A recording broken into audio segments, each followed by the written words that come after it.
My name is Saanvi Kulkarni. I'm 14 years old, and today I will be telling you my story. I grew up with my brother Shiv, who was 1.5 years older than me, although we both rounded it to either 2 years or 1 year, depending on if we wanted to avoid chores or gain more privileges. We were always close, even if we chose to express it as constant bickering over the most trivial things when we were younger. As we got older, our conversations started becoming more serious, and we confided in each other about our lives. Despite being so close to him, however, I didn't recognize the signs of mental illness because I was not familiar with them. When I found out he had depression, it was after his first suicide attempt in January of 2021. That was when I realized just how much he was truly suffering. We tried everything to help him. His medication regime was almost constantly changing, and during the process, he tried so many different things to get better, including talk therapy, dance therapy, yoga, and even hypnotherapy. But just when he seemed to be getting better, we decided to take a short family vacation to New York City for a couple of days, which was approved by a psychologist. While there, we lost him to suicide on July 29th, 2021. Grief hit everyone in my family differently. I know that I was in shock and possibly denial for at least a couple weeks. I couldn't sort out anything that I was feeling, so if I went through all the 5 stages of grief, I didn't even notice. I came to accept it a lot earlier than most people in Shiv's life, which made me feel guilty for a long time. I don't cry, ever, and everyone around me was so concerned about it that I felt like there was something wrong with me. I was so focused on how I was supposed to feel and why I didn't feel that way that I lost sight of what I actually felt. I thought I was crazy for a while. The world still moves on after someone dies, and I moved on with it, even though I didn't really want to. My life didn't end, it just continued on with a gaping hole in it.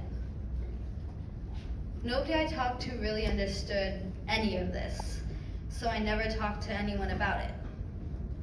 My grief was impossible to figure out to me, let alone anyone else.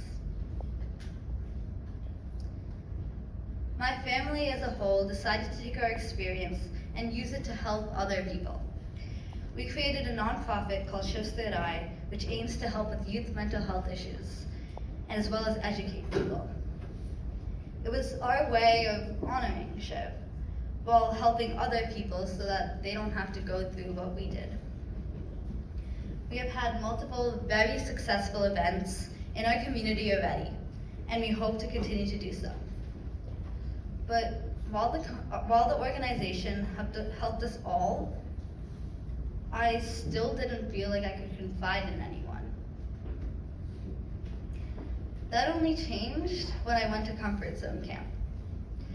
I'll admit, I did not want to go at first. It was a nice weekend, and I had never been someone who liked camping and nature, and I wanted to stay at home. I also thought that it wouldn't help me, because nothing else had worked, including a virtual support group that I had tried months before.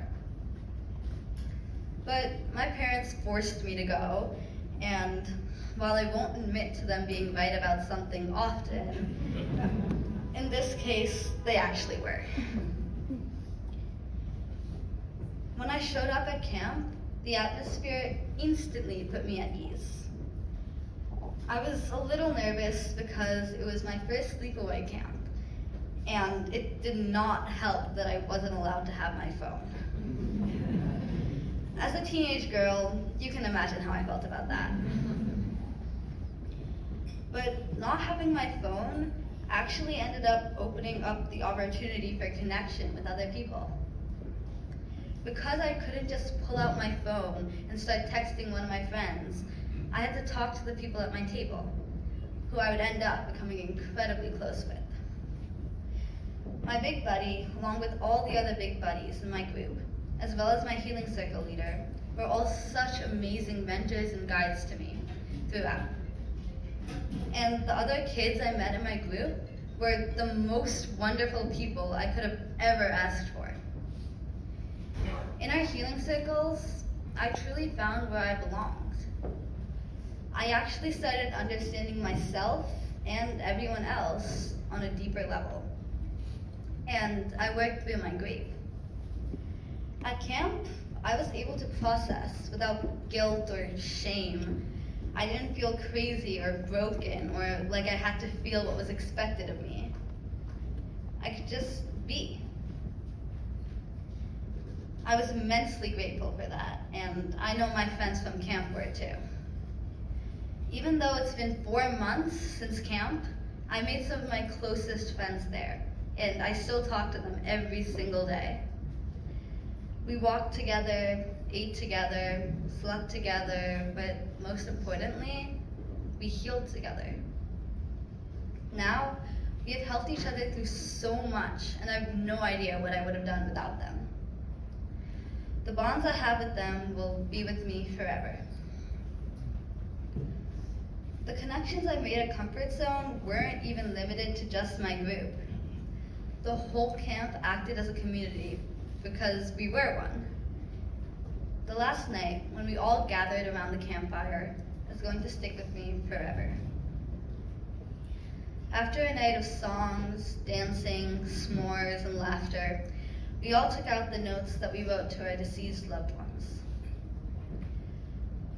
Everyone placed their note in the fire, mentioned their loved one's name, and then watched it burn.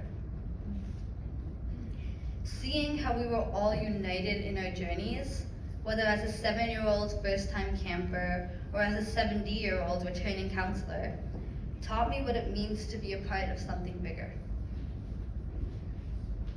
Every time someone else said the name of the loved one they lost, my heart broke a little more for the tragedy they had to go through. And everyone joined in a moment of silence, and I just felt the presence of everyone there. The only noises were the waves of the lake lapping at the shore and the crickets chirping chorus.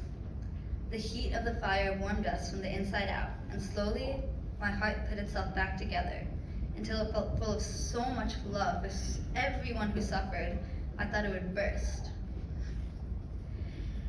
I distinctly remember thinking, every single person in this camp deserves the world, and I still believe that.